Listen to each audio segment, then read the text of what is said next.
To kick off this list of tips for Fortnite newcomers or noobs, let's go with a simple one. Always have a shotgun. That is right, always have a shotgun in your inventory if you're just starting out playing Fortnite. Shotguns absolutely dominate the close range meta in Fortnite right now, so much so that most people never even pick up submachine guns despite them actually being useful. When it comes to dropping people in the quickest fashion, it is all about the shotgun. Which shotgun you prefer is your preference, as all three of your choices have their own strengths and their weaknesses, but it's important that you always have at least one of them with you or you're going to regret it. And number 9, and this may go without saying, but if you've never played the game, you don't know.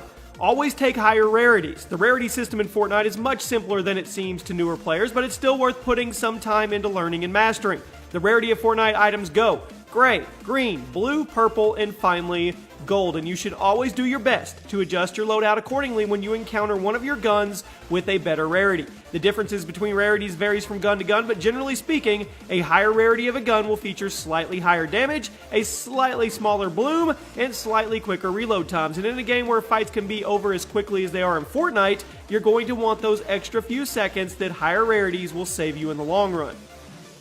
At number 8, mini shields before anything else. Minis are your best friend in Fortnite, but you should always learn to drink them before drinking a large shield potion or a slurp juice. Mini shield potions are consumed in only 2 seconds and they give you a very generous 25 shields, but they max out when your total shields are at 50, while the slurp and the large shield potion do not stop you at the halfway mark. If you want to get the most out of your shield items, always drink the minis first and then the slurp or the large shield. This way, you can get up to 75 or 100 full shields as opposed to being locked at 50. At number 7, learn your chest spawns. While all the items you find in chests are chosen at random, where you find those chests are not. Sure, you never know when you get to crack open one of the chests, but you always know where to find them if you keep your eyes peeled and remember where you saw one. Chests will always spawn in the same areas, although they won't always spawn consistently from game to game. If you're a new Fortnite player, try to remember where you saw a chest because you will 100% see another one there in the future, and planning your drop based on chest locations can guarantee you a good starting batch of loot. At number 6, learn to let them go. Because of the way bullet travel and drop works in Fortnite, killing someone from a distance can be a pretty big challenge if you're not an experienced player and don't have a sniper rifle in your inventory. One of the best pieces of advice I can give a new Fortnite player is to learn when to let someone go as opposed to firing at them. When you fire at someone, you not only tell them where you are, but you tell everyone else where you are as well, often leading to the target firing back and then a bunch of other people with shotguns charging you from behind. If you aren't 99% sure you can kill the target within 5 seconds, it's best to just let them go. Cracking into the top 5. Don't get cocky. Speaking of alerting people to your location, one of the worst things you can possibly do after killing someone is dancing. I know it's super fun to win a hard-fought battle with another player and then rub it in a bit with a disco fever or a wiggle, but a lot of people don't realize just how loud the dances are in Fortnite. When you start dancing, you are not only wasting time that you could be using to heal or loot your dead enemy, but you're also painting a huge target on your head because of how loud and unarmed you are while you're dancing.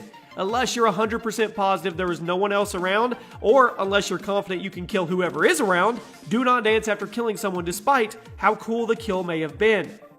At number 4, learn the basic building formations. Learning the building mechanics of Fortnite can be one of the biggest hurdles for new players to get over. It can be pretty overwhelming to learn how to shoot, memorize the spawns, figure out good routes to take, and then learn how to build quickly on top of that.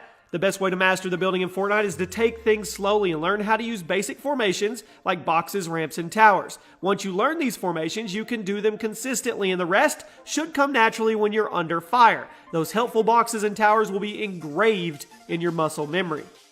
At number 3, play aggressive. This may sound a little backwards, but if you're looking to get good at Fortnite, you need to play aggressive for a while. Just go for pure kills. Sure, you won't place very high, but a lot of newer players make the mistake of playing super conservative when they start off and just trying to camp out a win, when in reality, camping for wins does not actually make you better at the game. In fact, camping for the win just produces bad habits and makes you less equipped for when you actually do have to fight someone.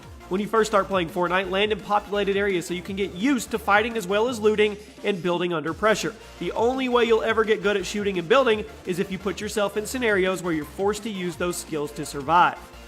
At number 2, master the pump. There's a reason why just about every high-level Fortnite player prefers the pump to the tac shotgun and the heavy.